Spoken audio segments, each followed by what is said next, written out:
Buck Rogers. It's got everything in it, every ingredient. George made a movie that he wanted to see, not a movie that he thought the public would want to see, because if he thought that if he'd made a movie like that, we would be seeing a disaster film again or something like that, probably. And touch of the Flash Gordons as well in this. It's got whatever you want it to be. It's a pure entertainment. It's like a roller coaster ride, and it can be interpreted as long as you enjoy it, which is the intention of it. Luke would never say that. I'm sorry. Well, in this version, see, I'm talking about the George Lucas Star Wars. This is the next generation of Star Wars. So I almost had to think of Luke as another character. Maybe he's Jake Skywalker. He's not my Luke Skywalker. Something that George initially set out to do was a kind of 3-act saga with these 3 trilogies, and I think we felt that we should honor and respect that. Liar! Liar! Liar! He's not my Luke Skywalker. I said to Ryan, I said, Jedis don't give up.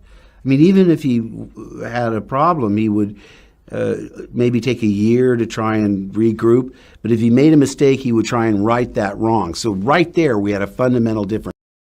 I think that the thing that George never did was maintain the status quo.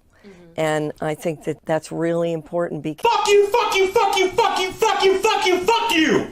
Who is this guy? How did the most optimistic, hopeful character in the galaxy turn into this hermit who says it's time for the Jedi to end? I read that and I said, what?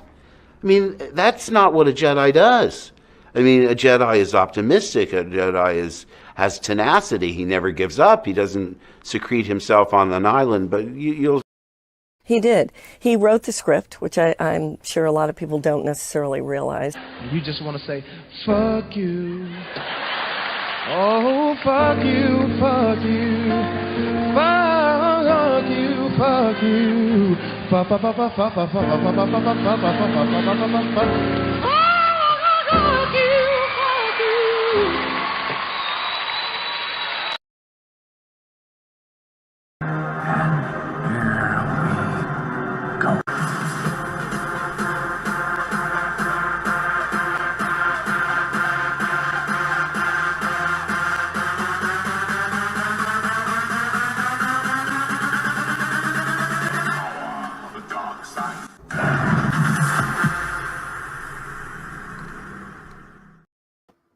What's up, all my UX shows, droids, and Wookiees? It's Anna, also known as Star Wars Girl, and welcome to my art channel. And I am joined by the 2 most awesome people ever, Jessi and Jeff.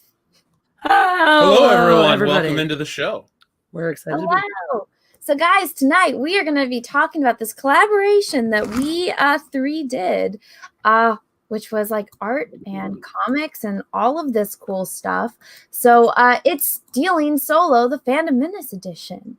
So this is live over on Indiegogo. The cover, it's a variant cover of Stealing Solo done by yours truly. So I just figured it would be cool to do a little stream talking about the art side of this and how this idea came to be and the origins of this whole thing. So Jeff, want to tell us, because this was all your idea. So the idea for the story, the comic, came up on the podcast years ago, but the idea for this cover was born at Star Wars Celebration, actually at the parking garage of whatever the name of the mall is. We were out at... You're trying to get out of the picture? No, just being the cover. Oh, you're being the cover? No, Oh. I'm trying to like get it so that way there's you, but I don't want me in it. I want the cover to be. Here, if you do that again, I can lean this way and not look weird. Or I can just. I don't think I can do it, so we'll just do that. No, it was. Remember, we went out to like the Brazilian. We talked a little bit about it at the first bar in Chicago before we went to the Chinese restaurant. Like you said, let's work together on something. I was like, totally. And then the last night, we all went to dinner at the Brazilian steakhouse, and it was in the parking lot there. Yep, we were at Fogo de Chao.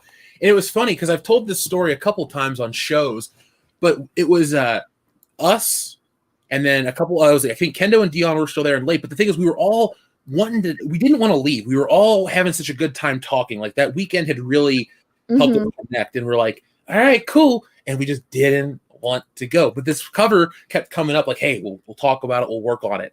And so that's where the genesis comes from all the way back then. And now here we are. Yeah, and Jeff, because I remember the first couple of sketches you sent me, it was like, us, like basically everyone that was on this cover except for Tom. Tom got added in later. Tom was the only one that was like an honorary add-in a little bit later on because I think Tom found out about it. And then it was like, oh, we feel bad because Tom is now a member of the High Council. And it's like, we got to add Tom in there, But so when you sent me over sketches, it was, I just remember Jessi was really big in front. And I'm like, oh, I wonder why.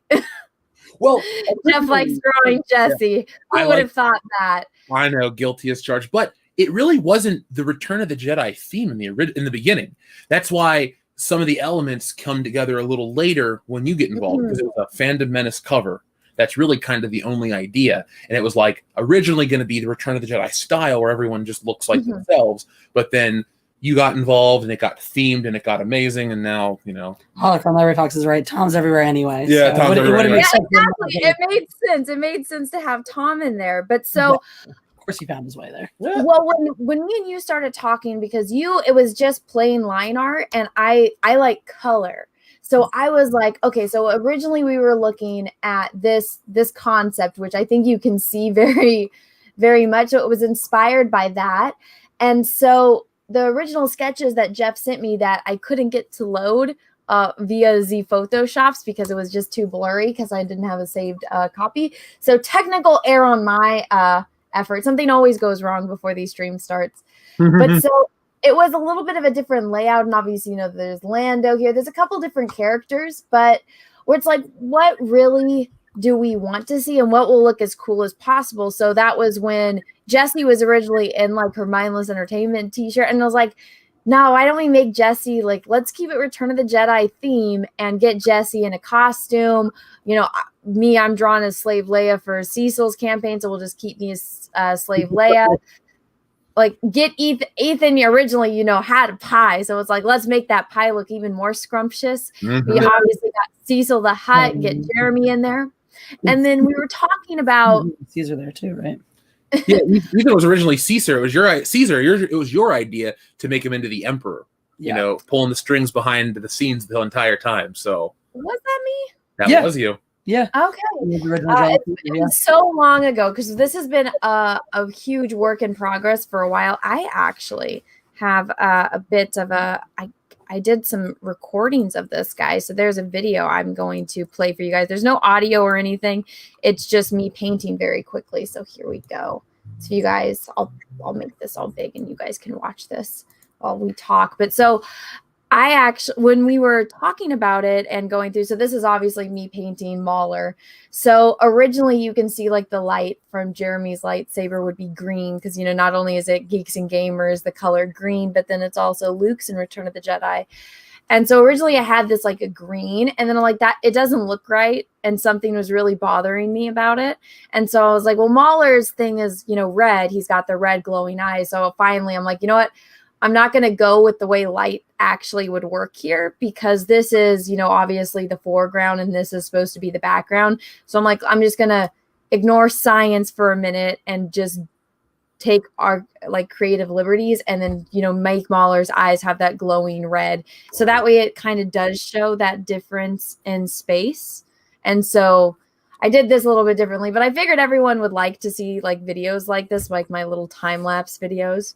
I'm trying not to watch it and right now because I'm getting lost in watching it. Yeah. Well, you guys haven't even seen this one yet. I just realized, so I'll just continue to babbling on.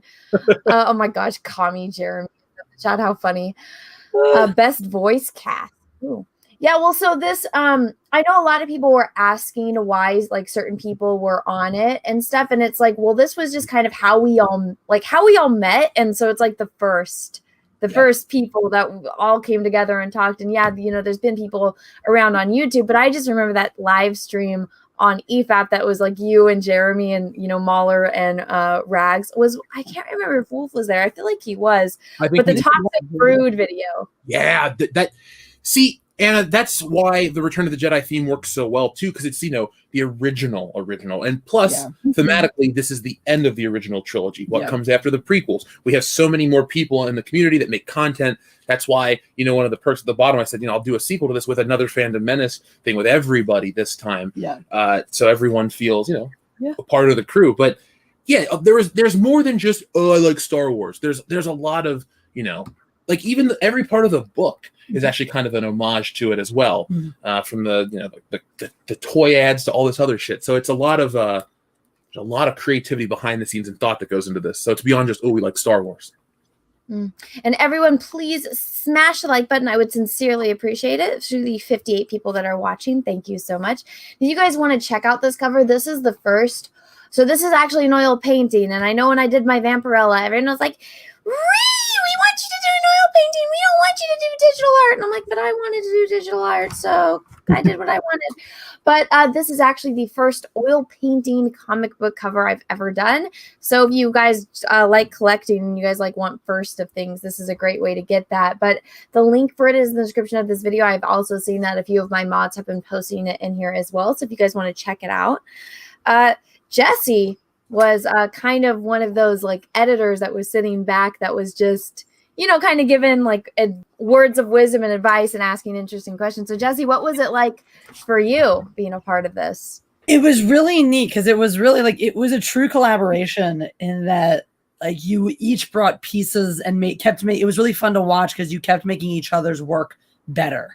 And neither of you, that was the other really cool thing that's a huge testament to both of you as artists. Neither of you were precious about any of your ideas. So if there was something that, Anna suggested and Jeff was like, nah, this really kind of goes against my vision, really, it's not really what I was imagining and whatnot. You're like, all right, well, never mind.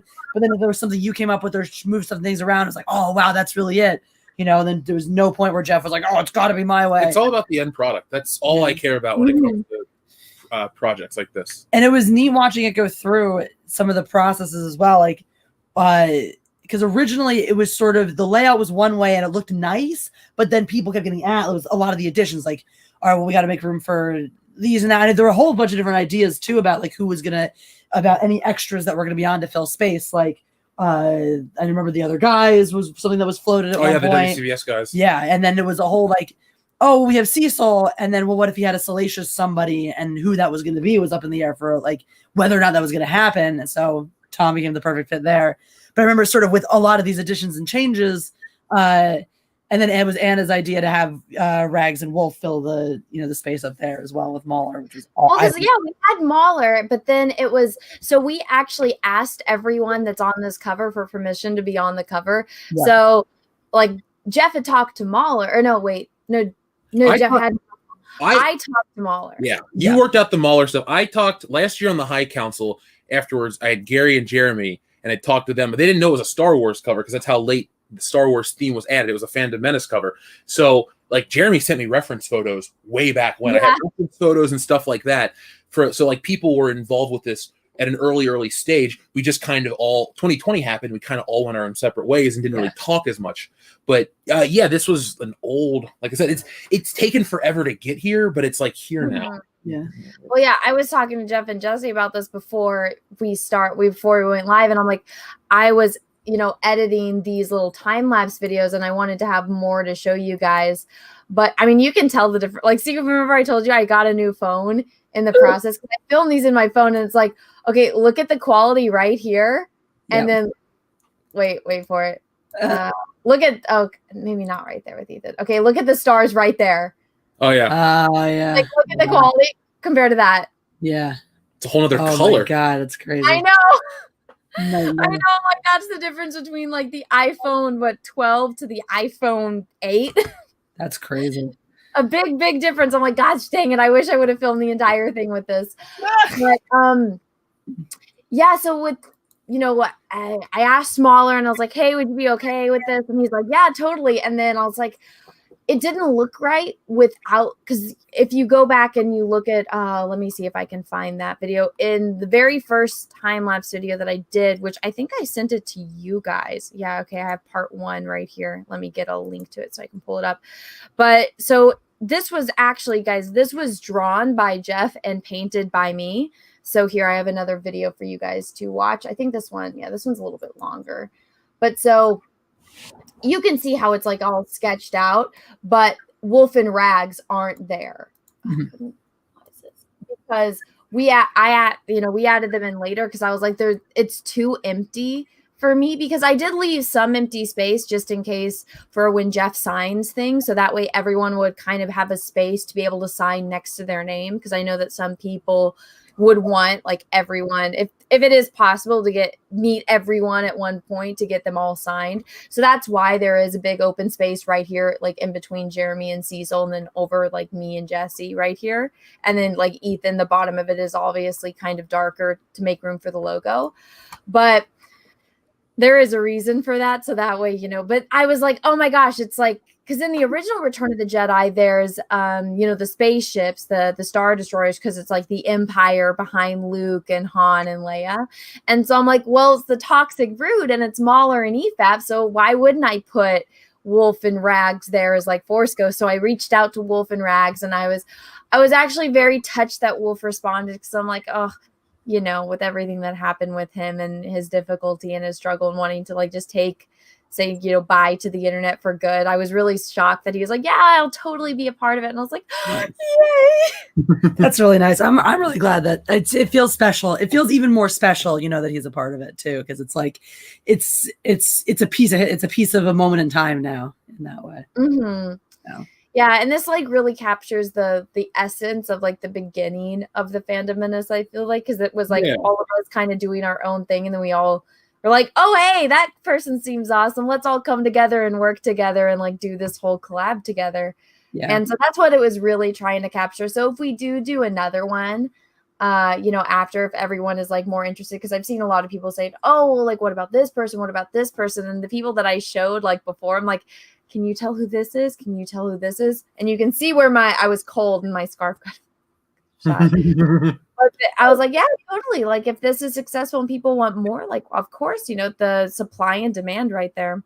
Mm-hmm. And here with I know you guys haven't seen this, so it's like first time for you guys, but me experimenting with different colors and different techniques, because so I'll kind of attempt to narrate this as it's playing, but when you look at stuff like with Drew Sturzen, and he did, the Star Wars poster. So when you look, my favorite one of his is actually Attack of the Clones.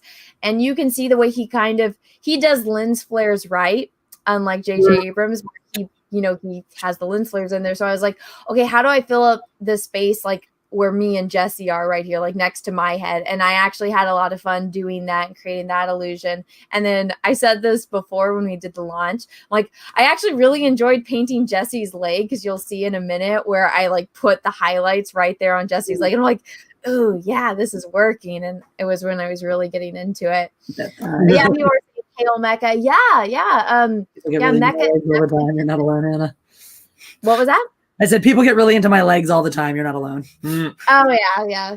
Gotta add some extra spice to it. Yeah, and then Jessi was like, I need to have a gun, and I was like, you're my best friend, but I kind of hate you because I hate painting guns.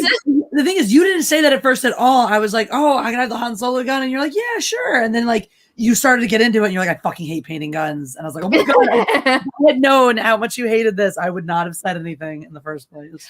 Well, it actually didn't take me very long. So I had to brush up on some techniques that I haven't used, because I usually try to just paint portraits, because that's what I enjoy doing. And so I looked at a couple old tutorials that I had from college from my professors and stuff. And so I decided to go with more of a minimalistic approach to it, where I just put like the highlights on it, and it still has that same effect, and it doesn't take away from the details in your face, as you'll see. And I use different techniques to paint all of us. Like when I do get to Jeff, I'm not sure if it's in this video, but there's your leg. See? Yeah. There you go. Yeah. That was fun painting the highlights on it. That is really cool how it comes together, and that shape. So the shapes start to pop. Yeah. The thing I love about this is it's like I use this like the movie poster storybook quality. Like Cecil the Hutt looks like you would want Cecil the Hutt to look like. Yeah. My Cecil the Hutt is a nightmare.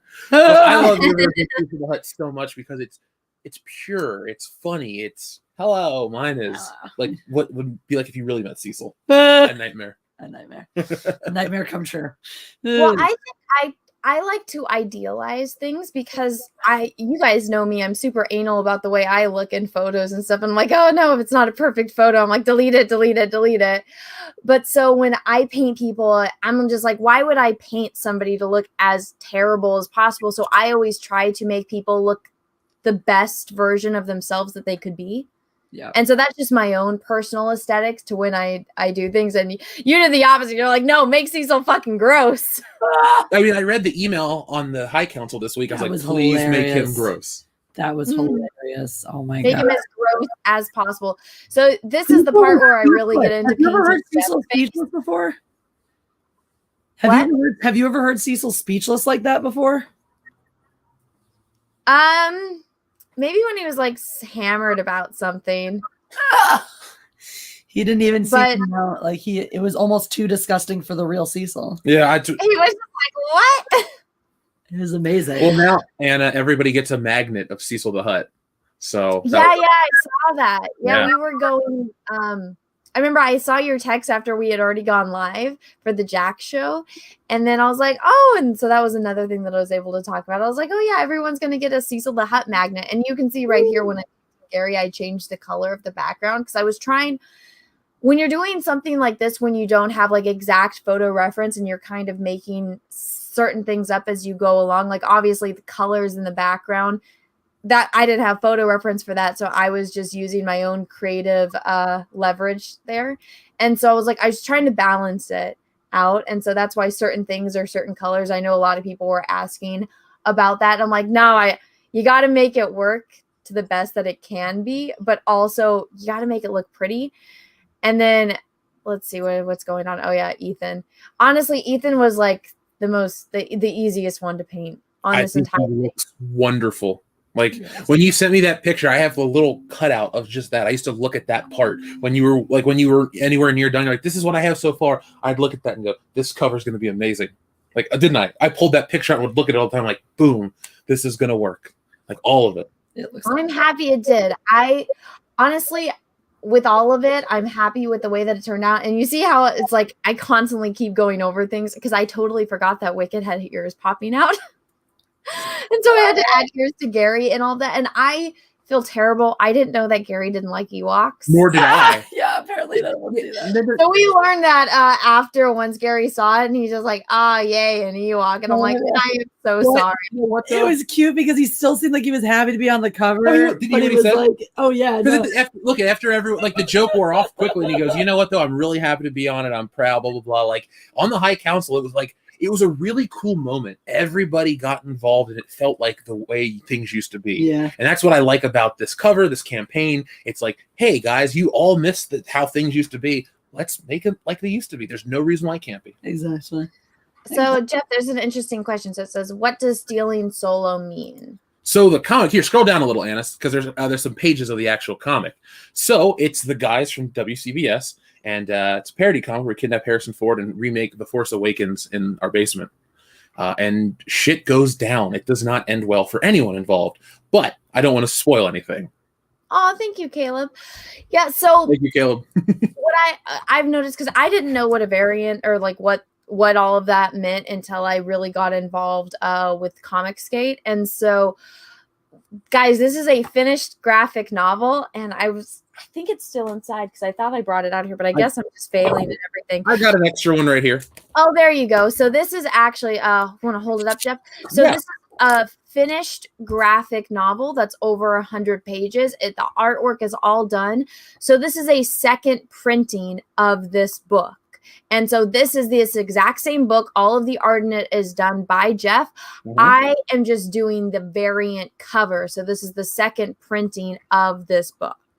So that is what it means. Stealing Solo was Jeff's, comic or Jeff's graphic novel book. And then this is, again, the second printing of it.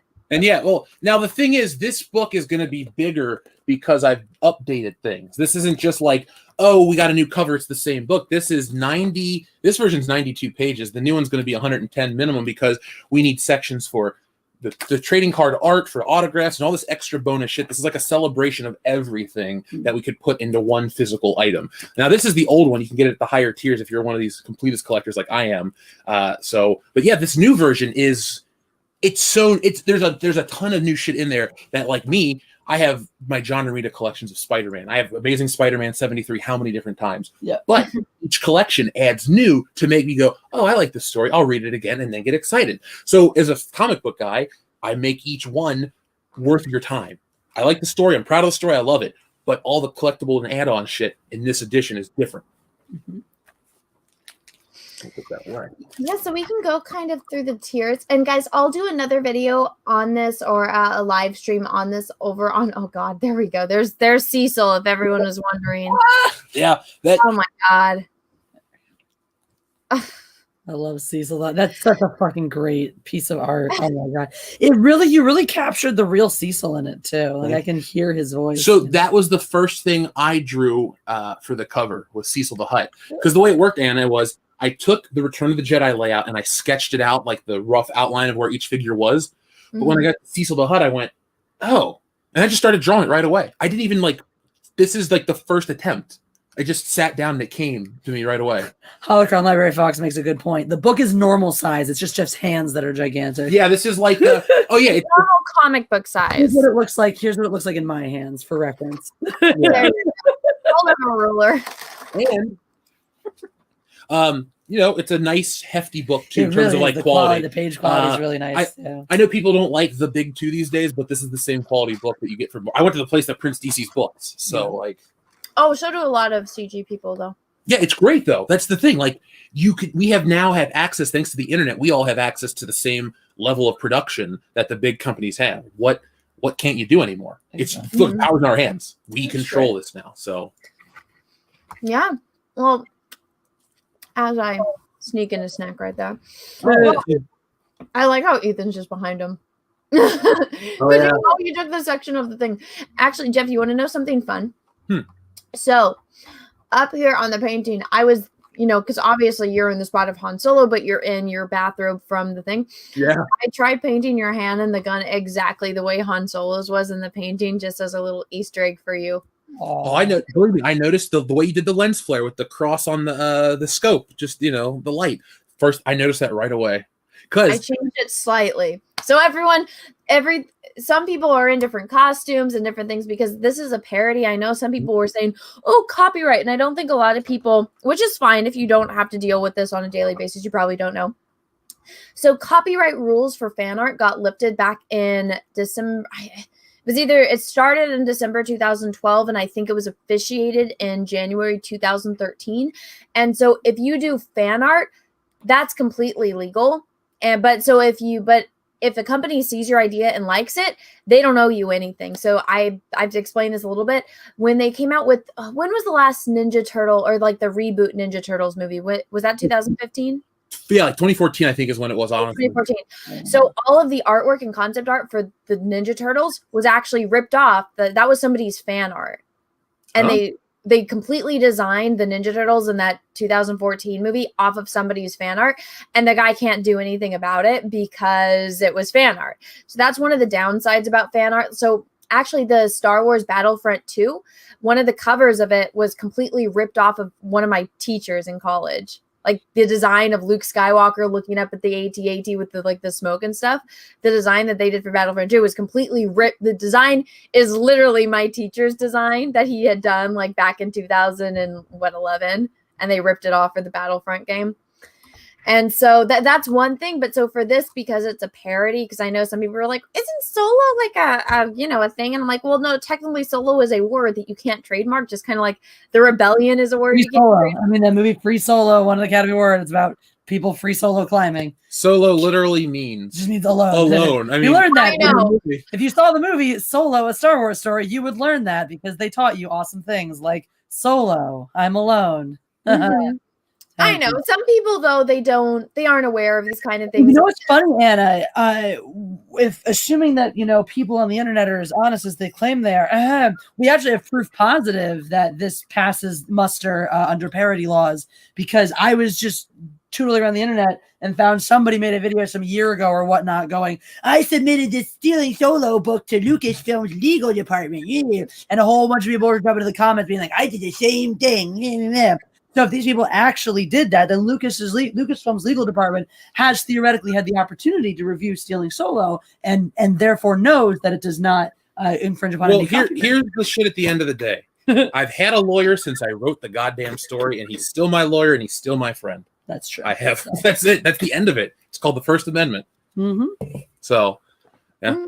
Parody law. Everything. Look at Mad Magazine. They don't fucking call up, hey, can we? Well, no, it just shows up in Mad Magazine, and it's a joke. Damn straight. So, Well, it's a sequel to this. It's another parody. It parodies The Last Jedi and that round-headed fool and everybody involved. So, I like parody. That's what Wokebusters is.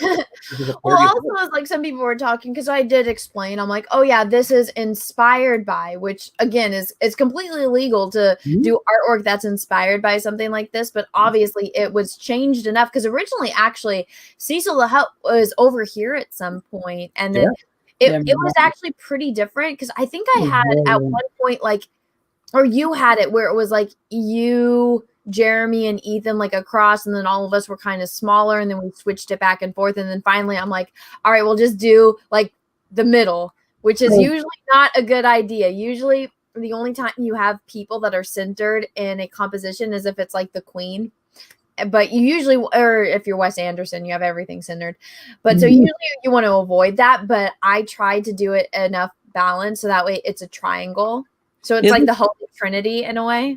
Because that was what I said. One of the iterations when sort of more things got added and moved around, it was like it ended up looking weird where it was like the three of them and then everyone's kind of like in a line, and that was sort of an amalgamation of, it was like nobody's idea, but it just come out that way, and I think everyone was looking at that going like, this doesn't quite look right. And then I remember when you shot back, you're like, hey, I moved some things around. Let me know if you hate it. I'll totally go back to the old way. And you sent it to us, and Jeff immediately was like, oh my god, there it is. It was like. Yeah, so this is one of those things, like, whenever I'm getting canceled on Twitter and you're like, Ree, how dare you paint over somebody's thing or do something that's so disrespectful? I'm like, you've never had a real job and you've never worked with other people, because, I mean... Yeah, I sat there when Anna painted over a couple things while you guys were working, like, moving things around, and there were no tears. There was no reading. No, because it's like... That's what I think that they don't understand, is your goal as an artist is that you want to accomplish the best final product that you could possibly make, and that's what me and Jeff were both doing. If you're just going to get your feelings hurt, it's like I'm not throwing a temper tantrum because I'm not the biggest one on the page. If anything, I'm like, I probably should have made myself smaller, but because I'm in front of you, I needed to show that distance, and I purposely put Jeff and Jessi together because, I mean, obviously there you go. I gotta say, I mean, you guys even let me give input. I don't know jack shit about art. And yeah, but you gotta. Thing is, you asked for my input, and when I gave, like, there were some things like you guys even took a couple of my little suggestions here and there of, oh, try this to fit when you guys were stumped on how do we fix this. Fresh eyes. Look, like I say, folks, this is all about the end product. I don't care if it's this or that or whoever came up with the award-winning idea or the final idea. It's the image. That's what matters. Well, I just felt really special because, like, Jeff is teaching me a little bit about how to draw, and I'm like lucky if I put together a figure that has the right proportioned limbs. And I'm sitting here, they're just like letting me, like, what do you think? And they're just letting me be part of this process. And it was really I think one of the ones that was like the most collabing on as far as the design was actually Mecca, because I remember that.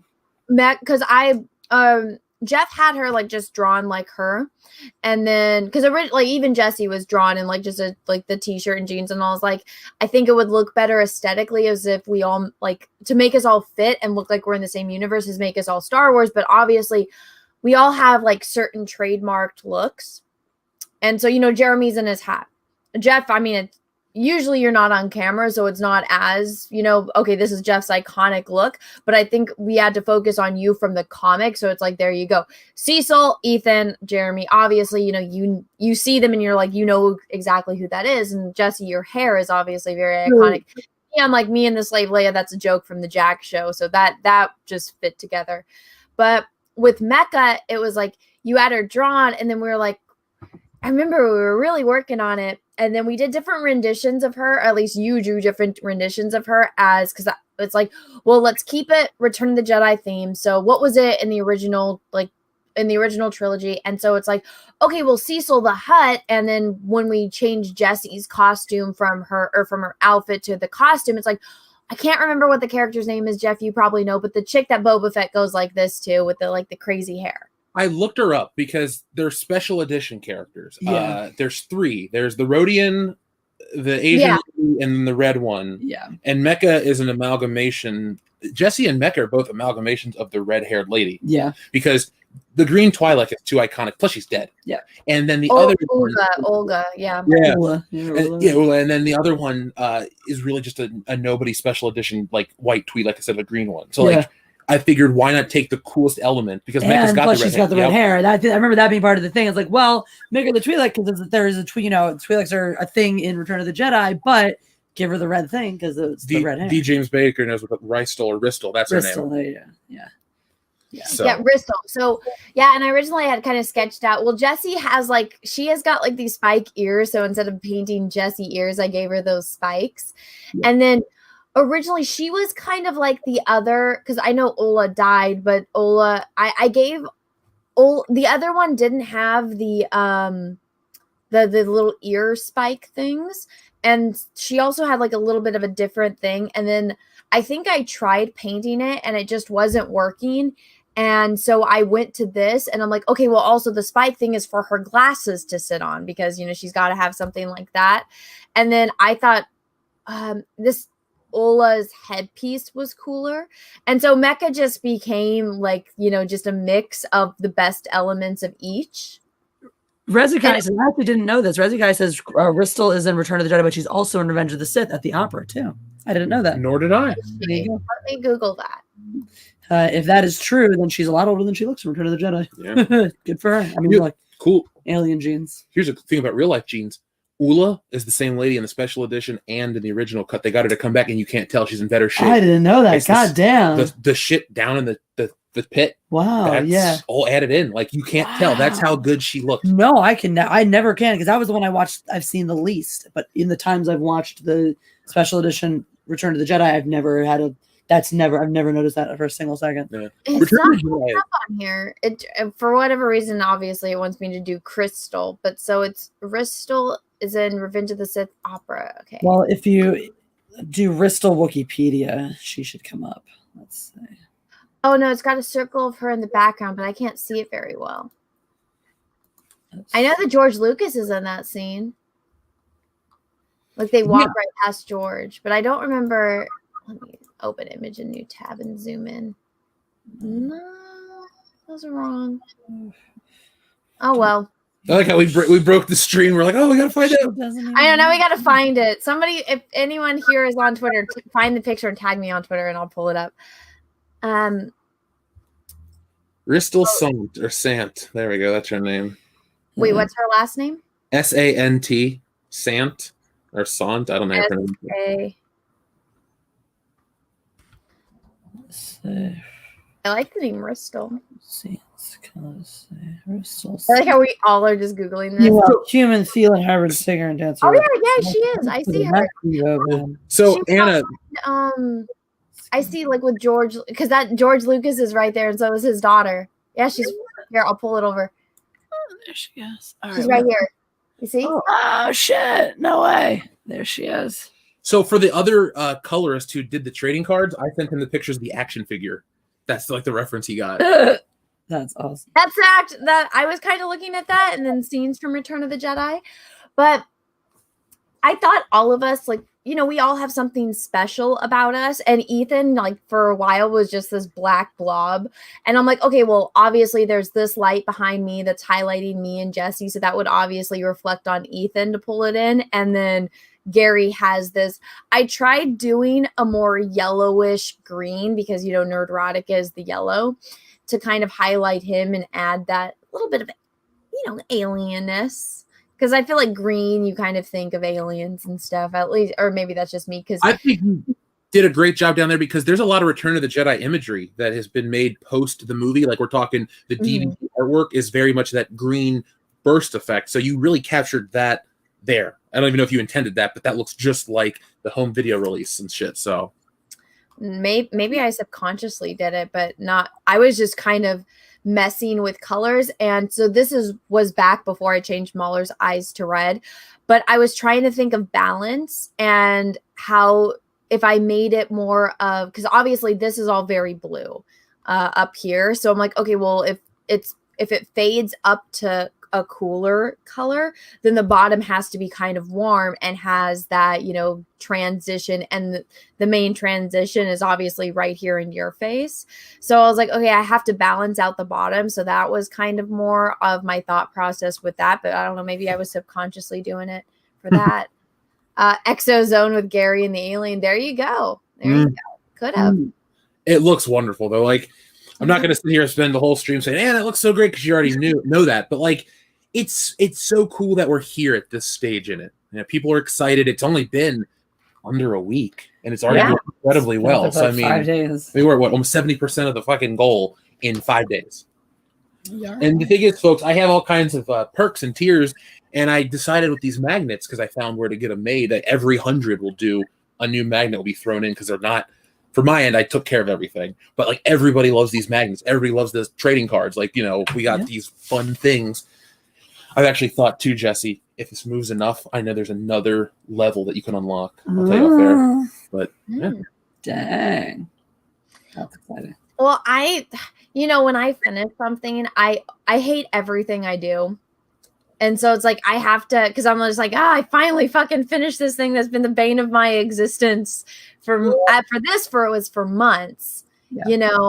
Oh, thank you, Shiny, and it's nice to see you here. Thank you. I saw he was actually on a stream over I think it was on Kami Mark's channel, where they were trying to like do they had people on to guess who was the most influential member of the Fandom Menace. I won, by the way. On Twitter. And I'm like, well, that makes sense, because I think out of the Fandom Menace, I have the biggest following, and I'm also fighting with people like every day on Twitter. So I'm like, when it comes to that, I'm like, all right, well, it's my Twitter following. It's not the same as my YouTube. So, I mean, I think people just enjoy watching the shit show that is my Twitter feed. But so I saw, and he was asking questions about like what Stealing Solo was and stuff. So Shiny, Stealing Solo is Jeff's graphic novel, and I just did a variant cover for it. So it's the second printing. The book is completely done. And so, Jeff, I actually don't know the answer to this, but once the campaign is over, are you leaving it in demand, or are you just ending it altogether? I think I'm going to leave it, or no, I'm sorry. I think I was going to close it and get it to people as quick as possible. I don't really know what the in-demand thing is. If there's that much demand for this shit, we can change it up again and do something if there's that much demand. But because isn't it in demand, you can leave it up like that, and it's just basically it's like having a store. You could do what Cecil did and just leave up cash grab for like 2 fucking years and just continue to make money on it. That's fair. I mean, I put it like this. If that's a thing, cool. But the way it works is when it closes within 90 days, it'll be shipped out and shipped, because we have a lot of stuff planned this year, and I want to get as many projects out there into the world. I'm really excited. If you could scroll down for a minute, Anna, to show the High Council cover that I did, because I did a secondary cover for the campaign too, but it was a day one exclusive. You can get it. Which I bugged him about. He wasn't going to do it, and I yelled at him. Again, Anna. I mean, we worked on this together. This is a collaboration, a collaborative project. So. But yeah, that was the day one exclusive. That was the one. You talk about putting time in guns. How many hours did I spend drawing that fucking pistol in my hand? I remember how excited you were when it was done. Yeah, like, it's done. I finished the pistol. Because I used all these. The gun looks great. And then I know this is the black and white cover, but when Jeff sent it to me, I don't think I had sent you guys in, because for a while I just like didn't send you guys pictures, because I used to like update Jeff every day, and then I'm like, this part is taking me forever, so I'm like, I'm gonna wait until it's like something I'm proud of to send. And so Jeff hadn't seen that I had added in like the stars in the background. And when Jeff sent me this from the colorist, I'm like, oh my god, this colorist and I have not talked. The colorist has not seen my work, and he did a background that matches my background. So how awesome is that? It was that blew me away, because the first colorist I had on this cover, it wasn't good enough. I sent it to Jessi. I was like, this isn't right. Oh yeah. And then the other guy, because I had commissioned 2 guys at once, or got commissioned, I got 2 guys to do it, and then the other guy, boom, and this is what you got. Like this isn't a black and white variant. This is just black and white because you can't buy it anymore. It's like a here.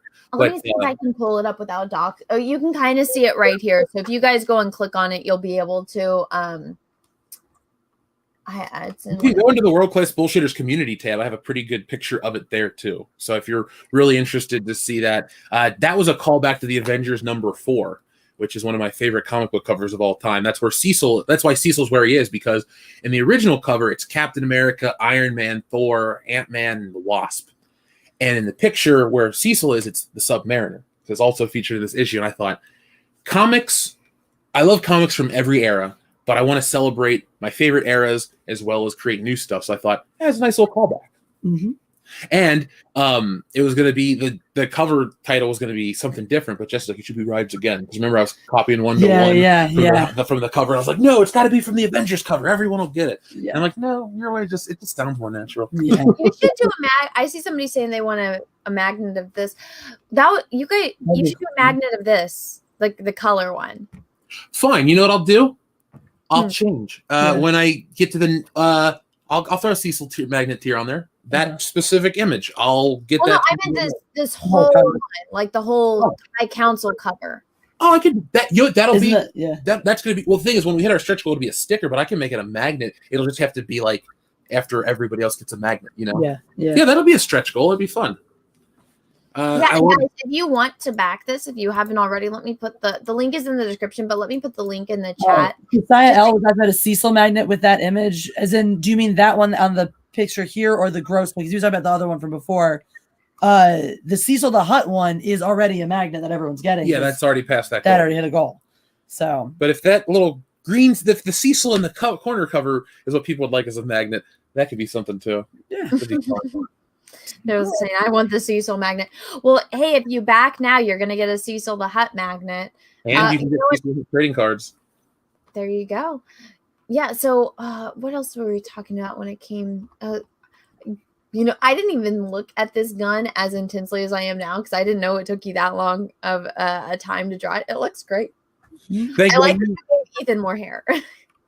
Well, we always like to... Well, first off, I looked at pictures of like Caesar, like statues of him, like the Roman hair. I was like, that's kind of how they draw that Roman hairstyle. Yeah. I didn't want the Caesar haircut because I think it would look really weird. Yeah. But I like, you should make that. It just sounds like he does like that image of Cecil. You should just throw that in somewhere as like a super secret unlock that people have to figure out how to unlock it, and then you'll throw it.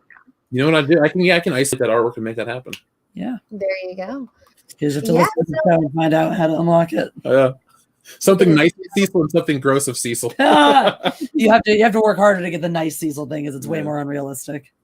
There you go. And actually, if you put that out there, maybe Cecil will pimp this project harder so that because he has to make sure if everyone's already getting the gross Cecil art, he has to make sure people also get the nice Cecil art. Yeah, we can make him. We can pick up his image for the public, clean it up if you will. Exactly for the lady. I know, Super Chat. So this is my art channel. So this channel is not monetized yet. That's actually kind of why I wanted to do a stream on this channel, is to get the watch hours up because you need like 4,000 watch hours, and I clearly don't have enough videos or content on this channel. And so I'm actually once I finish editing all of this, obviously this here I'll play it from the beginning. But so I recorded myself painting this whole project. And so there's going to be a video of me painting and kind of, I haven't decided if I want to talk or have music playing while this plays. But there'll obviously be, art lapse videos on this channel just because I used to put art videos on my main channel, but then the algorithm's not made for that. So the views on it aren't that good compared to other videos. So I was like, let me just do a dedicated channel where it has all of my art videos.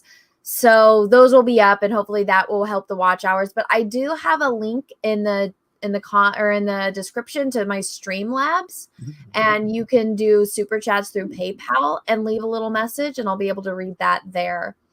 If you do, it's not required. This stream is just Jeff and Jessi were nice enough to come on to my little art channel to help me get my watch hours up and just to talk about this. It will be re-uploaded onto my live stream channel, so that way all of the information is there. But try and throw this. Scratchpad makes a really good point. He says, Anna, there's a tiny mistake in the cover. Ethan wouldn't have just one pie. You know, maybe that's why his cloak is so big, is because it's full of pies. Actually, we can attest, though, when we were at Ethan's house, he had, what, 4 pies? 4 pies on the top of the fridge and another one in it. There were 5 pies in his home. Yeah, like it wasn't. He's as honest as you could imagine. Like the pies were everywhere. there. And there's a lot of butter in his fridge. Oh, there was butter. And you go down to. Yeah, he's like, hey, play my piano, like that piano he plays in the thing. He's like, guys, play a song, get it on and ready for everybody. It was so nice. Cecil was there. It was my favorite day of 2019. No, it wasn't my favorite day of 2019. One of. It was up there though. It was a pretty celebration, some stuff in Columbus, August 3rd. Oh, you guys are gross. Oh, hey, I have a see, look at how clear this part is with my it looks incredible. It really is amazing how sharp it is. It really gives you a good, and it really gives everyone a much better sense of the art they're going to be holding when they when this cover comes to them. This is, I just re-uploaded this. Let me get this. Okay, can you do speed on this? You used to be able to, yeah. Playback speed times 2, because this is an 18-minute time lapse.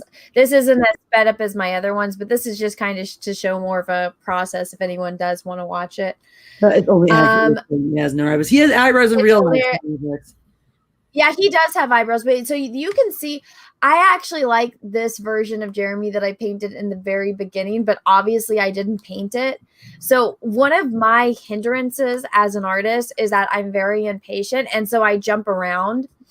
And so on these canvases that I got, so this is actually on a canvas. So for those of you that don't know, standard American comic book sizes is 11 by 17. Now, usually what I would have to do if I'm painting something that needs to be 11 by 17, I have to get a bigger canvas and then tape it off and then paint within that taped off portion. Then Target magically came out with 11 by 17 canvases. Now, if I were to get these canvases, they would be like at least like $70 to $100. Target was selling them in a 2-pack for $8. So I was like, I actually have a tower of these size canvases because I thought that I was going to projects with this one company and I had a lot of work lined up, and then it all went to shit. And so I knew that Jeff wanted this painting when I was done. So I'm like, I'm just going to paint it on this size canvas, but I had to prep the canvas in, because for those of you that don't know, if you want to get into the science of oil paintings, and one of the reasons why they do last a long time and at the same time why they don't last a long time is if you don't prep the canvas correctly. What does oil do? Oh my goodness, it will disintegrate the canvas after, many, many years. So I had to prep the canvas with the stuff that you prep it with, which is called gesso. Sometimes it makes your oil paints dry really fast, like acrylic, especially when you're putting down the first couple of layers. So what I wanted to do was I kind of wanted to block in certain shapes and get that down. So that way I could see colors, and that way I could work it all out as I went along. So the way that I painted Jeremy first was just supposed to be a flat base layer. And then I realized after I started painting Jeremy's face a few times that I liked the base layer better than any of the other versions that I painted it. But I was using bigger brushes. I actually had to go and find the smallest paintbrushes I could possibly find, because look, I have big hands, but just to show everyone reference, like this is a normal size pen, right? So look at how a normal size pen next to Cecil, next to Mecca, next to all of them. So painting Jeff's face, it's like the tiniest little details, like look, compared to my finger, like my finger is bigger than Jeff's face, or like, the pad of my finger is bigger than Jeff's face. And then, so Jeremy, it was just all these tiny, teeny, tiny little details that when it's zoomed in like this, look big and normal. But when I'm painting it, I'm like with a magnifying glass looking, and like, with little shreds of freaking, little hairs from paintbrushes, like a single strand of hair on a paintbrush and like doing all the little details. So my eyesight isn't too happy, but it came together. I saw another excellent question. There's another really excellent question in the chat. Jeremy Peterson says, hey, Jeff, can you address what is unique and special about the Ultimate Collection tier in your campaign? Yeah, of course. Well, thank you, Jeremy, for checking it out. So first off, what you can get is you get a different edition of the book. That's the only way you can get this. There's only a handful of these that still exist. So that's like one of the big gets. Well, with the Ultimate Collection, it's also one of the only ways to still get the high council. and it's the only way to get the High Council. So with that collection, you get 5 books. You get the one I just showed you. You get Anna's cover, the black and white one, the High Council, the Virgin one. So you get 5 total. Yeah. Then you're going to get poster prints of all that. Then the trading cards. Then stickers. Then T-shirts. 2 T-shirts, and you get art. The only way you can get the advertising for the action figures that don't exist is in this tier. I'm having the art turned into cool little ads like you would get back in the day for toys. Don't forget one of the coolest pieces, how it all comes. Oh yeah, custom backpack, the bag or the bag thing. I announced that yet. So Oh, so we're working on the packaging. But yes, you get all kinds of you get everything in it. And your certificate. And it comes with a certificate of authenticity. So that I wanted to put that in the tier. The next day I was like, oh wait, I forgot to write that in, but I can't go back and edit that. So they're all. I thought you put something right in the tier about the custom bag that you were gonna do. I thought you put something. Yeah. Anyway, there's custom packaging. There's also extra stuff. Like anytime Jeff's like, "What about this thing?" He's throwing it in there. So even things that aren't in the description, you will also end up with extras in the box. Well, that's what the like for example, I have some art prints from the first campaign. There you go. You're in an art print too, like just extra fun stuff. Like it's everything in there and a little more. So just. If you want the covers. And I have to edit this video on my phone. So this is part 1. I'm trying to get part 2. Because guys, this is all time-lapse videos because iPhone has a special where because before I was just filming regular videos. So it would be like a 4-hour video that I would have to upload into like iMovie and then edit it and speed it up and speed it up and speed it up. And it took up a lot of memory. And then I was like, I'm just going to try out the time-lapse feature. So it's like 4 hours. Okay, here's 4 hours just turned into 48 seconds. And I have like over 100 of those videos.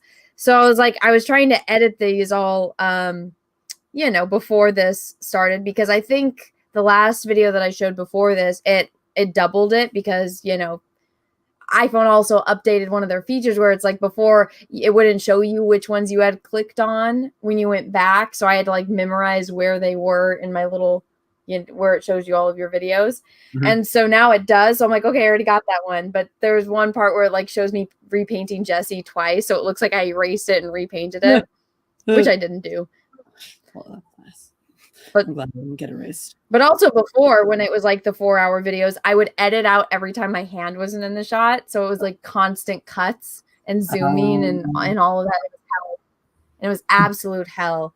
I do like my unfinished so this is dead eyes right here. Yeah. Just white. I know sometimes I'm like, it actually kind of looks cool, just not finished. It does look neat. It makes it look very alien. If I was going to be a horror alien, that's how I'd want to be finished. Just the dead eyes. A alien? Horror alien? Horror alien. Alien. It's so weird watching this though, because folks, I just would get pictures. Like I can show them. Mm-hmm. I just have these pictures of like, here's this. I'm like, awesome. Can't wait to see it. And so I'm not trying to be quiet on the stream. I've never seen this like you guys. So I'm like, oh shit, this is how it was made. Yeah. What do we talk about? I love how Star Wars was made. Exactly. We love how Well, my favorite messages from you, because I'm just like, you're always nervous because this isn't my project. Well, I mean, obviously I worked on it, but I'm doing it for you. Like this is your vision. And I'm just the person that's trying to make that vision become a reality. And so this is what I said, before. I had green and blue for Mauler.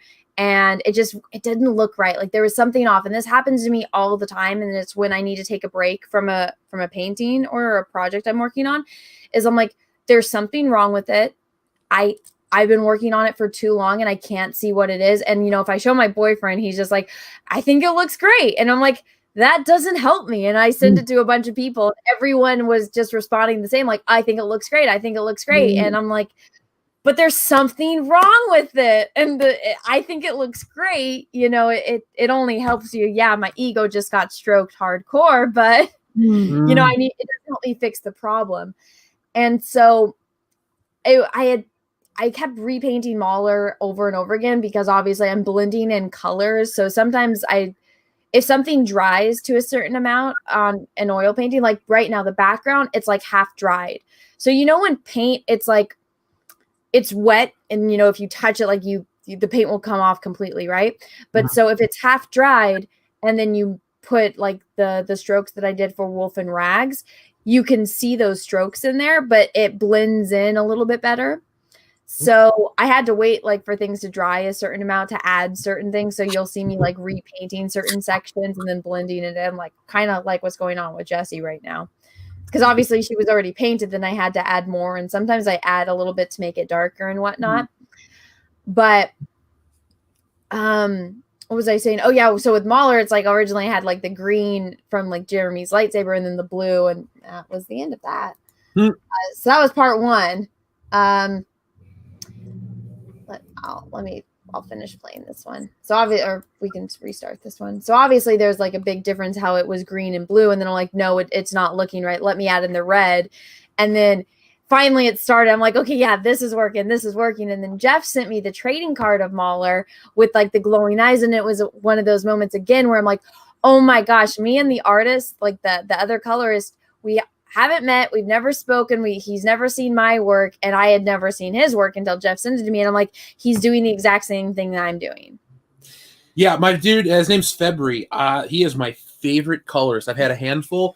That dude is wonderful. Like here, I'll show you real quick. I got my tablet sitting here. When you talked about like trading card art, like we got, he just does a great job. Where's the Mahler one? I want to show the Mahler one since you brought it up. But like, yeah, I sent a black and white one to the guy, and I mean, look, we ended up getting something that works kind of together. The glowing eyes. Yeah.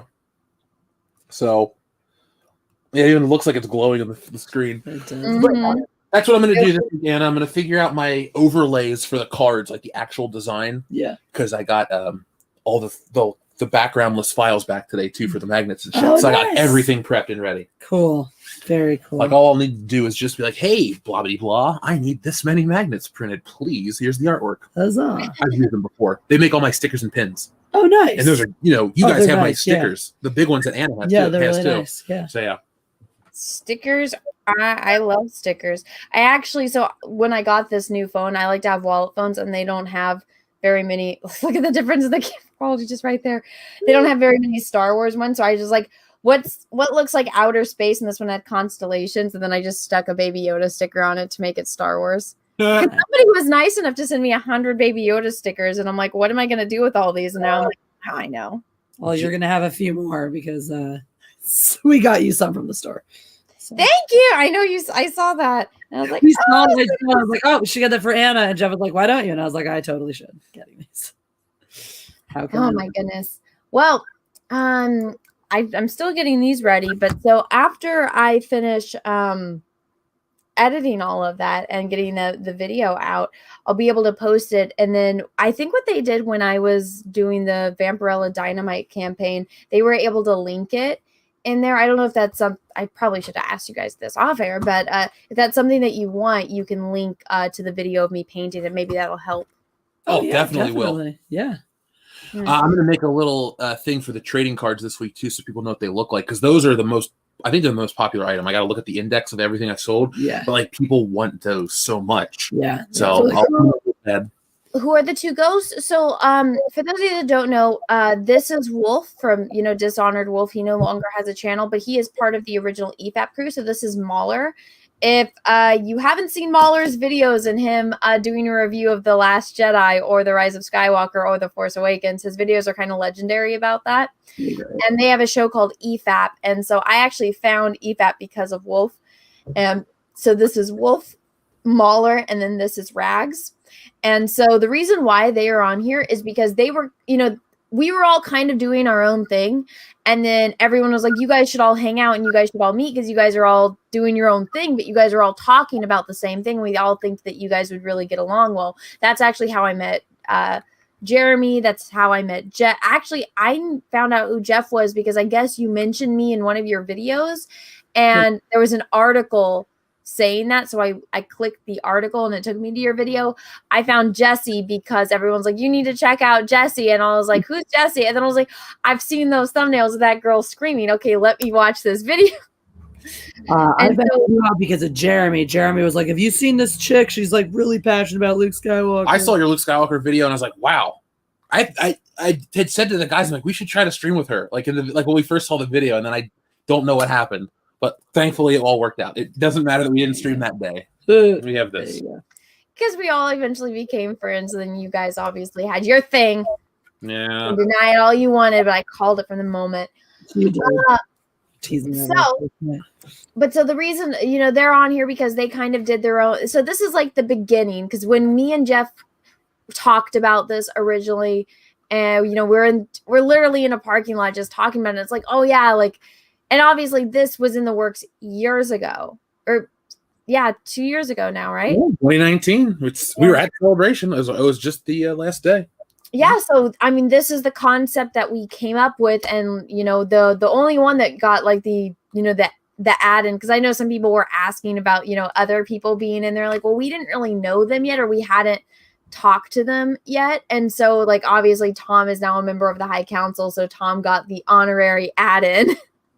And Tom is literally everywhere on the internet, so why shouldn't he be here too? Exactly. So it was, this is Wolf, Mahler, Rags from the EFAP crew, but that brings into the Toxic Brood and the Fandom Menace. So obviously there's Jeremy and Jeff and Ethan, and I know like Jeremy says like he kind of isn't that big on the Fandom Menace anymore, which is fine. Everyone grows and evolves and does their own thing. Like Ethan stopped making videos for a while because he's like, I gotta draw Cyberfrog, and I'm over here like, where's my frog book, Ethan? Where's my frog book, Pie Man? Give me my frog book. I've been waiting forever. That's right. But this is more of like in honor to the origin of where we all started and how we all came together to, just become, this thing that kind of blew up. And the fact that, J.J. Abrams mentioned the Fandom Menace specifically in, an interview, and then how people like, especially when I'm fighting with people, they'll refer to like, oh yeah, the Phantom Menace, and I just like think of the Captain Jack Sparrow thing where it's like, you must be the worst pirate I've ever heard of, and it's like, but you have heard of me, right? That's what I feel we all are. We're all kind of like Captain Jack Sparrow of the internet. But we're just internet pirates. I love it. Exactly. Well, that's a great way to think of us. Yeah, so it's a fun collaboration, and I just kind of wanted to do a video with all of us here talking about it, because it's like we kept this secret for so long, and we were working on this damn thing for like over 2 years.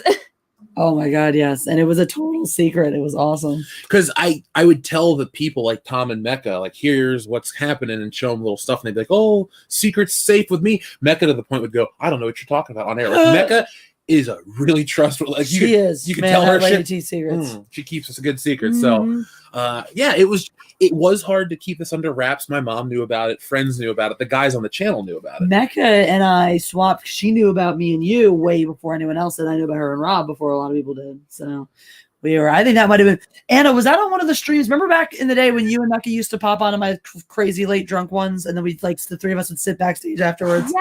I think we talked off air for a little while, and then I think she told us one of those nights. Yeah, she did. And I was over here like, I don't know who that is yet, because I didn't really watch Midnight Edge, but I'd done her Jackbox streams a couple times at that point, so I'd met Rob, and I'd already seen like they had chemistry then. I was like, oh my God. So it was cute. Somebody asked, sorry, just tuned in, what medium to use. This is all oil paints. So, yeah. It's a medium I would never even attempt to look at. It was so good though. On the way it came out is just really mind blowing every time I look at this every single day. Oh, so awesome. And I'm just excited, like how positive the response has been. I mean, how can anyone not like this cover? It looks kick-ass. I mean, I'm not going to try. Like, I'm happy I'm a part of just the campaign. I'm like, cool. I didn't draw this one, but I feel like, it looks. Yeah, I feel like because it's not like my campaign, I haven't seen like any feedback for it. So I'm like, what's going on? So it's like sometimes I have to like go and like stalk something, but it's like because it's all. And I think at one point when I was getting a lot of like the crazies like losing their fucking minds over my Vampirella cover, and I'm talking to you guys because I'm in the middle of painting this, and I'm just like, are you guys sure you still want to do this? Are you sure? Like, because we're going to get like, you guys are going to get all of the fucking crazies that are going after me coming after you guys. And you're like, don't worry about it. Never worried.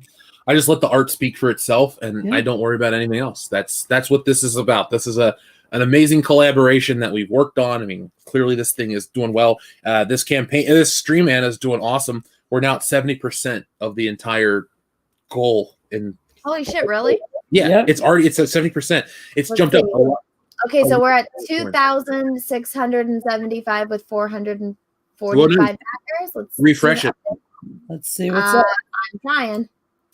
Holy crap, $28,075 with 447 backers. Thank you so much, everyone. We are at 70%. Holy crap. Thank you so much, everyone, for supporting me, Jeff, and Jessi. And this is exciting. It's crazy. Oh, thank you, McFrozen Nuggets, and good luck with all your stuff with your channel. I did read your email, and I'm wishing you the best. Our buddy Mega Jetty 1 rebranded, by the way. I saw that. I saw he was popping in there. Yeah, it's like MJ1 Productions. MJ1 I was like, Media. Michael J. Fox? What? Nice. But yeah. Michael J. Fox. Anyway, sorry. I didn't go on that tangent. Anyway, thank you. You're fine. It's your sweet. But Anna, this was such a positive collaboration. I hope we get to do more stuff in the future. Yeah, you guys, I'll talk about it right now. It's still in the works, but everyone, especially Cecil, has been yelling at me because they're like, you need to do something, you need to do something. And so I'm like, fucking fine, I'll do something. So after, because I was working on this and I'm like, I can't do anything else. I have to get this done.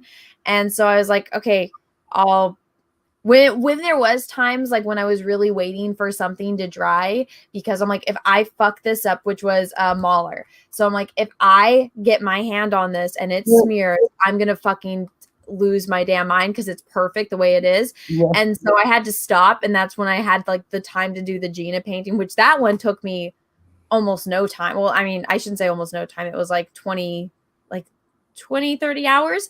But I'm like, I had enough time for that to dry to the amount that I needed to be able to finish this. So I was like, oh, perfect. But so I have, I took notes from everyone, all of the amazing people that are incredibly talented. And so I actually have started working on my own comic. All right. I told Jessi the whole story already. I'm so excited for it. I was here for that. You've heard some of it. Okay, well, I won't say anything, but I know a good chunk too. I'm ready. Yes. Well, I told Jessi 2 stories, so it's the bug one. But so here's I don't know if you guys will be able to see it because I have a privacy screen on. So there's like one page which you can't see. Well, I'll try, but it's going to show a reflection because I got the privacy screen on this new phone, and it's like if I tilt it, but this is still a rough. Oh, it looks. Oh my god, I'm so excited! I did. The way I was doing it was I would have like the 2-page layout, and I would draw one like storyboard, basically 1 page, and then the other page, and it was just really rough scribbles. And then I did a little bit more polished, so that way when I sent it to people, they could understand what it was. And so I was sending them to Cecil because Cecil's like my guinea pig for everything. Sure. And he's like, oh, you got 8 pages. And I was like, no, Cecil, those are 2 pages. He's like, you have 16 pages already? Because I was telling him, I'm like, I think it's going to have to be at least 80 pages. And he's like, Annie, you'll never be able to get that done. And I'm like, no, but I was like, but I've already done a lot. He's like, you've only done 8 pages. I'm like, no, those are 2 pages each. But so... Nice. Yeah, that's I'm hoping to get at least I think you need like at least to tell a little bit of the story that I'm doing. Maybe like just go those 8 pages completely colored. That way when you scroll through on Indiegogo, and I need to get the cover done for it too. But yeah, that's my next project that I'm going to be working on. I'm really excited. I haven't settled on a name for it yet, just because I feel like my placeholder name, I feel like it doesn't do it justice, but we'll see. I like it though. I mean, it fits, and I definitely think you can go either way with that. I think if you stick with that one, I think it does fit and capture, and it has the right kind of. I like open-ended titles where it picks your imagination, but it also doesn't give anything away. But I also, if you're not satisfied with it, we're happy. We're always happy to be sounding boards as well. Well, I think what my plan is, because this campaign is doing well, and we have how many days for it? We have 55 days left. I think I might wait. Well, obviously I can't do anything until the art is done, but I've been working on it a little bit every day. And now that I kid you not, guys. So I was like, I get this way whenever I'm about to finish a project, as I get to 90%. And I'm like, I'm grinding. And then when I get to the 90% mark and I'm like, I don't want to fucking touch this anymore. And because it's like, maybe it's my own little bit, but I'm like, I get really sad when I'm about to finish something because I'm like, oh, it's the end of an era. So I have all of these projects that I don't finish, or even when I'm watching a TV show, I won't watch the last season or the last episode because I don't want it to end. And so with this, I'm like, I need to finish it because I'm like, I'm not going to let myself work on anything else until I finish this because I know I get like that and then it'll sit there forever. And so the second I finish this, I'm like, a weight's been lifted off my shoulders. I sat down, I watched an episode of Star Trek. I woke Peaches up and I took Tulip for a walk because I finished it at like 3 a.m. And I had given myself like, I'm like, okay, I'm going to, because I think you were texting me and you're just like, oh, hey, like, Jessi needs an image for this. And I'm like, I'll get it to you in the morning. And then I finished it at like 3 a.m. and I'm like, oh, I was expecting to like you waking up, texting me like, hey, where's that image? And me being like, it's almost done. I just finished it. And I'm like, whoa. Well, I finished it and then I'm like, I have like 6 hours left. What do I do with all this time? And so obviously since it was still wet, I had to like take a photo. And then, because for those of you that don't know, oils take an incredibly long time to dry. It's still not dry actually. So when you try to photograph it, you know, you have to get different angles and then you have to like fix things in Photoshop, which is what I did here. Because, you know, on Mahler, it has this really big glare and like right here, the paint is still wet on the lightsaber and stuff. So when you take a picture of it, it looks like there's, you know, spots. Yeah. So I had to fix it a little bit in Photoshop. But I mean, I didn't change any of the artwork. I just had to fix the color from the glare of it. And so I did that and then I sent it to you and I'm like, now I just wait for him to wake up. The countdown to this campaign was not as bad as I thought it was going to be. It's like, oh man, I got all this stuff to do. But it was crazy. I got everything done. It just took till the wire, but everything got done in order. We're talking like, I need to go to the bank. I need to do this. I need to do that. And here we are. Fucking 5 days in. It's awesome. The thing is, Anna, for me, what this whole campaign is not just, oh, stealing solo again. It's now I can do more stuff in the arts field. Because like, we're going to do trading cards. We're going to have the sequel to this. The thing is, there's a trilogy of this story, and then that's it. Like, there would be nothing else. There's no, like, more Star Wars parodies in me. There you go. I did see someone saying something about the shirts. Now, in terms of the quality of these shirts, are you going with, like, you know, hey, you getting an extra perk, and so it's a crappy cotton shirt, blah, or are you punching up your, what's our shirt? What can people expect from their shirts? Well, right now I have samples being sent to me from a specific company. So if I like them, then I'll know what's up. But I have to get physical, tangible things from places, or else I'm not going to give them the okay. Like when I got the proof of this book, this is not the proof. This is just another copy. But the proof sits somewhere special because it's like the proof. Yeah. And that's what I'm going to do with these shirts. I'm going to sit there and look at it because I like shit. That's why I want to get into this too, because I like to buy collectibles. So if I'm going to make them cool. Exactly. Yeah. When I can justify action figures, we'll have the best toys ever. But Damn until straight. then, That'll be exciting. I know a lot of people that do action figures for their campaign, so I can get you into contact with them. That's one thing that I would like to do with mine too. But I don't think I would do action figures. I think I would do like PVC sets. The way I know everyone hates Disney, but at least they used to be good at making toys. I'll get an example.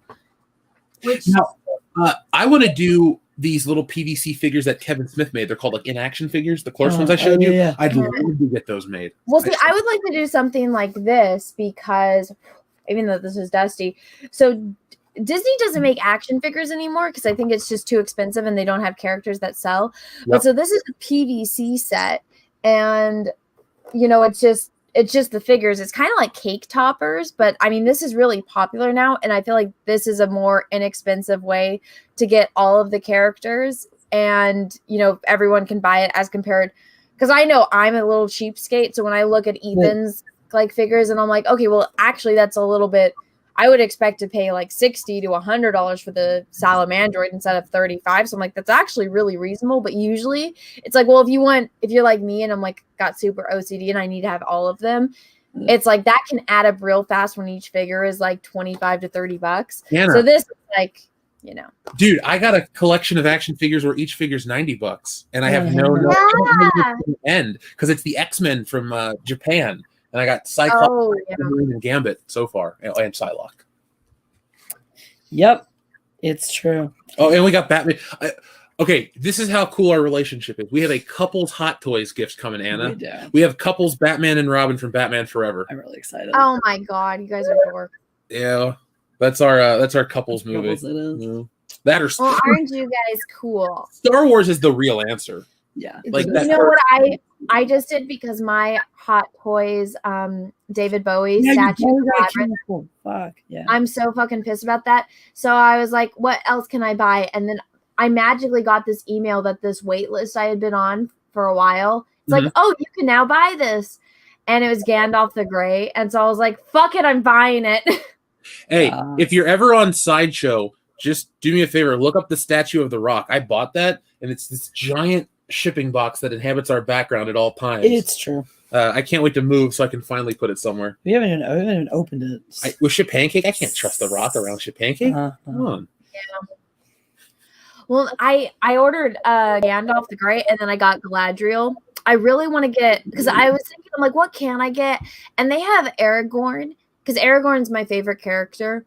He is but they have him from Helm's Deep, which I like, but the figure isn't exactly what I want. You know, I feel like there's something lacking. So I'm like, you know what? If I get him, I kind of want him in all of his glory. So I'm hoping that they come out with the Return of the King version of him. Because it's kind of weird because they have Galadriel and Gandalf from the Fellowship, and then they have him and Faramir from the Two Towers. And so I'm like, what's going on? But I want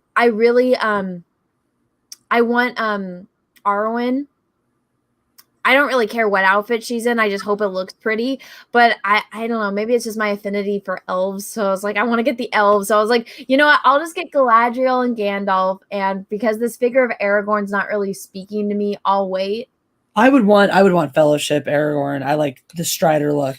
That was my favorite. He does have a good look in that. That's what I was kind of thinking, Jessi, because I'm like, this Helm's Deep one isn't exact, because I mean, even his hair, because Gandalf has actual hair, so does Galadriel, and Aragorn's like got the fake hair, and so I was like, maybe they're gonna come out with a Fellowship version, because then I'm like, oh, I could get the Fellowship, Elrond and Arwen and Aragorn. So I was like, maybe I could get all of those. Yeah, I'm waiting and I'm holding out, but I have Galadriel and I have Gandalf. So I'm like, if anything, I could just have them, and I'm like, okay, this is the magical. This is before everyone else was born.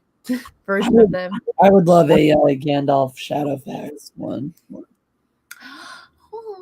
They haven't made that one yet. Oh my goodness! I'll send.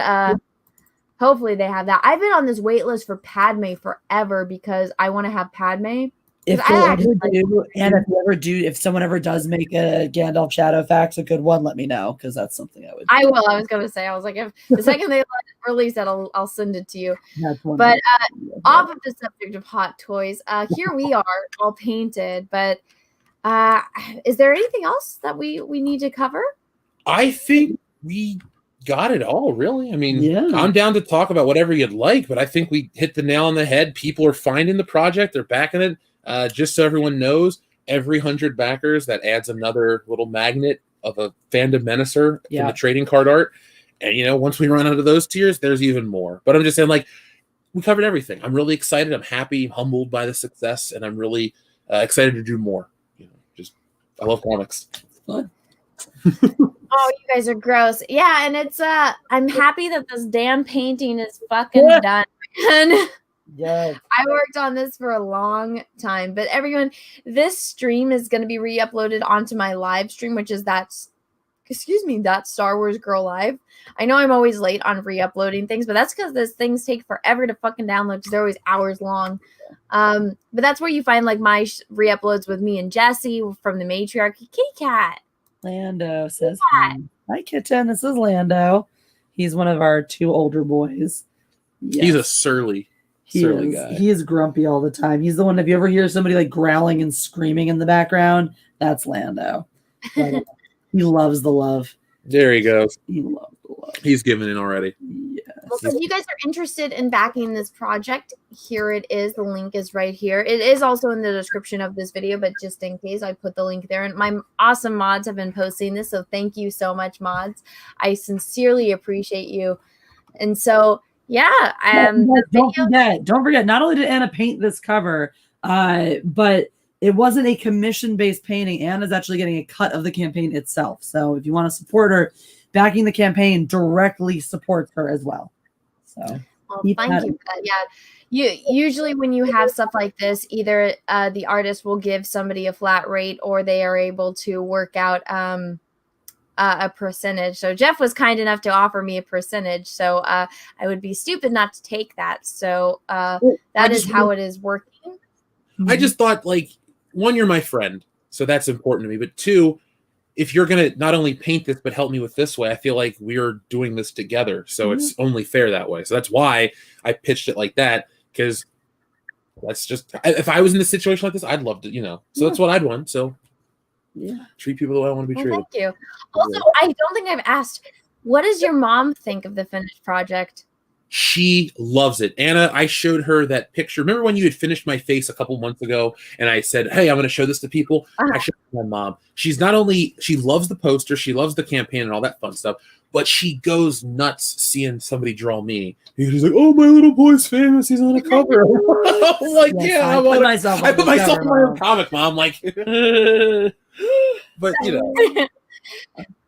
but yeah. Anna, I remember I would like, my mom loves it. And so I was like, I don't think I know what, like, with your mom, like, how did your mom feel about this, the whole thing when it was done? She, every day, she just says, honey, it's wonderful. Like, I talked to her. She saw every piece of line art. She saw every piece of colored art come back, this, that. And she saw every iteration of the painting. And every time she's like, honey, it's amazing. It's amazing. Like, this cover, Anna, is amazing. Hundreds of people agree. Already. I wanted to say hi. More will. So. Tulip's here to say hi. Hello, Tulip. Hi, Tulip. Oh, hi, Tulip. Oh, hi, Princess. How are you? By the way, Holocron Library Fox, thanks for all the plugs tonight. I really appreciate it. Yeah, thanks for all the link dropping. You're an awesome mod. Are you modded on my channel? Holocron Library is an awesome mod.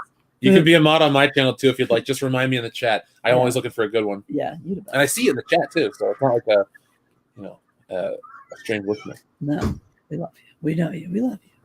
You're the best. That's actually the only reason I'm here is to get my links plugged as well. So. That's fine. Oh yeah, on my teeny tiny little channel. Exactly. We're getting about as many viewers as one of my live streams regularly gets. That's why I'm over on Live It now. So. Oh, how is Live It going? Good. I got a contract now.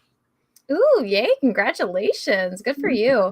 I'm excited. Oh, looking at this like from the old, I'm just like, oh my god, hell. Hell ensuing from back then. Getting the flashbacks. You know what, Anna, though? Be like, I am. Y'all don't know what PTSD is. Like, this is PTSD. Look, Anna, if when this reaches the goal, we decide to do another one, what we'll do is we'll figure out a really good size for you so you don't have to ever do the teeny tiny details or the squinting. Exactly. Oh my goodness. What is... Sorry. I will be... You guys talk for a minute. Yeah, we got you. Blah, blah, so blah, while this is moving, I gotta say, I watch a lot of speed art videos, and I've made a lot of mistakes because I watch them and I internalize that's how quick it goes. So what I've done over the last couple of years as an artist is to slow down intentionally because I watch shit like this, and they're like doing all this perspective, and I'm like slowing it down to watch the graphs and all this shit they use and tools. Yeah, time has been my greatest asset because remember how I told you all the issues with inking. And like my goals with it, and that's what happened. But I do love these as a viewer. We so watch them when we're hanging out. We do. The colored pencil ones, those blow my mind. I love it all. I like Slick Rick. I like your idea, dude. What did Slick Rick say? And it should do a Super Sim Gavel painting stream here. Yes. Oh my God. Obviously. Holocron Library Fox. You will be on my channel for sure. Just remind me during the High Council. Ooh, this Tuesday I'm having a comedian on, Max Ziegfeld. So he's gonna be super fun. I gotta make my thumbnail for that. I'm gonna punch it up. Start putting that out there tomorrow. Guys, check him out. He might do a graphic novel one day or something. That's true. You might see there might be a collaboration with him and Jeff. I will say he's hilarious. He's so funny. He's been telling jokes all night as well as just. Fire back. I was just telling people, and on Tuesday night I'm having a comedian on my show, Max Ziegfeld. You can look him up. He's he'll be telling jokes and hanging out and having a grand old time. So he's wrote fun. Yeah, he's a cool dude. Anna should do a super simp Cavill painting stream on here to get this channel blowing up more. I think once my art videos, once I get more like time lapse and stuff and it's more informative, because I kind of want to keep this channel either my learning process, like the Warhammer stuff, because somebody sent me those, like I think specifically so I would paint them and record videos for it. So I'll do those, but then with stuff like this, I kind of like the tutorial aspect of it, like explaining this is my process. This is why I chose this and this. That way other people can improve on their craft. And if they want my 2 cents on what I've learned, this is where they can do that. And so that's what I'm going to try to keep this channel. But my super simp stuff, that's over on my main channel. If you want to go see me be a super simp for Cavill, go over there. Also, though, I think Geeks and Gamers, that crew, they are having Zack Snyder on their channel for a charity stream. And so, yes, donate to the charity, but can please you guys spam the chat to ask Zack Snyder questions about Henry for me, please and thank you. Nice. I don't think they think I'm serious. I think they think I'm joking, but I'm like, if you have Zack Snyder on a stream, 1, that man has Henry Cavill's phone number. 2, I mean, if Henry isn't playing WoW, he might answer that man's phone call. But just ask. I just want to know about Henry. Ask Zack Snyder questions about Henry for me, please and thank you. Yeah, just everyone go spam the chat. Yes, I like this. Anna's a comment stealing Cavill. If I had Henry Cavill tied up in my basement, it would be a much different story than what Jeff. Jeff's story is. It's not a 1-to-1, reimagining, but hey. Yeah. And yes, it's not on the Geeks and Gamers channel. It's on Uche's channel. I think that was just to be a little bit more diplomatic with the haters and stuff. Is that happening now? It's not happening now. I think I don't know what day it's happening. Someone posted a link. So I was wondering. All right. What's Uche's channel called? Is it just his name? Let's click the link and see. Yes, it is. It is. Oh, it's in 9 days. Right. Okay. And so, yes, it's for charity. Yeah, it's just Uche. It's Uche's channel. So it's going to be over there. And yeah. So that's where they're having the Zack Snyder interview. I think it's going to be Lethal Lightning, Ryan, Uche, and then I'm not sure if Jeremy's going to be on it or not. I think they were saying that he was, but I don't know. I only recently found out about this, like today. So I don't have all the information. I think they announced it on Friday Night Tights, but I have been indisposed this weekend, and my whole feed on Twitter has just been the stupid Star Wars rock shit. So I saw like Ryan stream about this earlier, and I'm just like, ask about Henry for me. You have Zack Snyder on, and everyone's teasing me because like a lot of Comicsgate people know Henry or can get in touch with him super simply. Like Ethan, if I wanted to push the limits of our friendship, I could probably pester Ethan to get because Ethan was like saying, oh yeah, this one guy, like I know him, I can call him up and he knows Henry and he could get you his number. And I'm like, I don't want to test our friendship and I don't want to push the limits of it, but I'm like, they literally have Zack Snyder, so everyone's teasing me. They're like, Anna, you could literally get in touch with Henry. Like, all of these people know all of the right people to get you in touch with him. And I'm like, what do I do with my life? What do I do with my life? I don't know. You should What just. do I do, Jessi? Well, you should probably follow the avenues available to you, and ask Henry Cavill out on a date. It's like, hi, Henry, I have a boyfriend, but I think you're super smexy. Look, it's just dinner. I said that word wrong. It's just dinner. You know, yeah, totally. the lead. Mm-hmm. Well, anyways, let me pull up that back. But so yes, that was me geeking out with my girliness too. The fact that all of these people that I know are going to be in contact with people that have direct contact with Cavill. So I just ask. Find out as everyone in the chat, if you are watching that stream, just go ask a ton of questions about Henry. Just spam the chat with Henry Cavill. Hey, Anna, did you see the newest Henry Cavill action figure and how terrible it looks? It's based off of Superman from the Snyder Cut. Oh, I think I did. It is not good. It's a joke. It is not. Is it the McFarlane toy one? Yep. Then Yeah, I think it's the I honestly, McFarlane toys are actually a really big hit and miss for me. He is, if somebody's like, Jeff, who's like your icon in this business shit, like him, he's the best. But I'm with you. His toys can be the coolest things ever, or like, especially with like licensed branded stuff that they're trying to get the likeness for. Like he couldn't get Gal Gadot. Oh, is it this the 2-pack one? Maybe. I just saw pictures of them all separately. Okay, then it might not be this one because I clicked on news, but let me go to shopping. I think that one was from. Is it the black one or the black? The $44 one?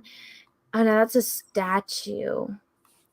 You'll have to send it to me, but I'll send it to you later. Yeah, I saw the Red Sun Superman one. I thought that one was cool, but I didn't think that one was based on Henry. Because usually when it's something that's like Henry related, I have to buy it. As not creepy as that could possibly sound. I did just get a Witcher action figure in today, but it's the video game Witcher. I just saw it and thought it was cool. Because, yeah. But everyone's saying very nice stream. So thank you guys. Yes, we're getting off topic from the stream. It's been going for over an hour and 30 minutes. So I appreciate everyone that was here. Thank you so much. It means the world to me. This is going to be re-uploaded onto my secondary channel. That's Star Wars Girl Live. So make sure that you check it out here. If you are not subscribed to this art channel, please go ahead and smash the subscribe button and ring the bell for notifications. Jessi and Jeff's channels are linked in the description of this video, so make sure you subscribe to them. And guys, is there anything you guys want to show outside of this? I just want to say, everyone, thank you that's already backed it. People in the chat, thank you. Anna, thank you for being a part of it and everything. And yeah, Tuesday I have videos. The channel's not gonna go dormant because of this campaign, so just keep watching the channel. We're making fun of the Rock character soon. And yeah, you can check out on my channel right now. I have an interview series up with Academy Award-winning editor Richard Chu, that guy who worked on that movie we like, that Star Wars movie from 1977 that we really like. Yeah, he just did stuff for that and won an Academy Award for it, and is for some reason talking to me and just telling me these incredible stories about his life and his filmography. And have you had a chance to listen to the third one yet? No, I haven't. Oh, dude, it might be the best one so far. Honestly, the Star Wars one is incredible, but this one, some of the stories are just incredible. So yeah, that's over there on the channel now, and then follow me over on Live It. So that's there. Those links will be everywhere soon. You'll see them everywhere. That sounds great. Well, everyone, thank you so much for being here. Everyone, also thank you so much for backing this campaign. It means the world to all of us. And if you have any feedback on this, let me know it, because I don't see most of it. So I would honestly really like to know what everyone thought of this painting. That's the one thing about not having it tied to any of my stuff, is it's like, when you get posted video, you can read all the comments. I'm like, I don't know what people think about this. It's not a fucking temper tantrum like with the Vampirella cover. So I'm like, I guess that's a good thing. But let me know. But everyone, Jessi, thank you so much for being here. Everyone in the chat, thank you so much for being here. This will be re-uploaded on my secondary channel, that's Star Wars Girl Live. And until next time, everyone, I hope you have a great rest of your day, morning, evening, afternoon, wherever you are in the world. And may the Force be with you, because we are really, really, really going to need it. Bye, everyone. I'll tell you where I thought I came in In the forest, when the lightsaber goes like this and flies off, I said, oh, what a great entrance. Ah! Ray caught it? She hasn't even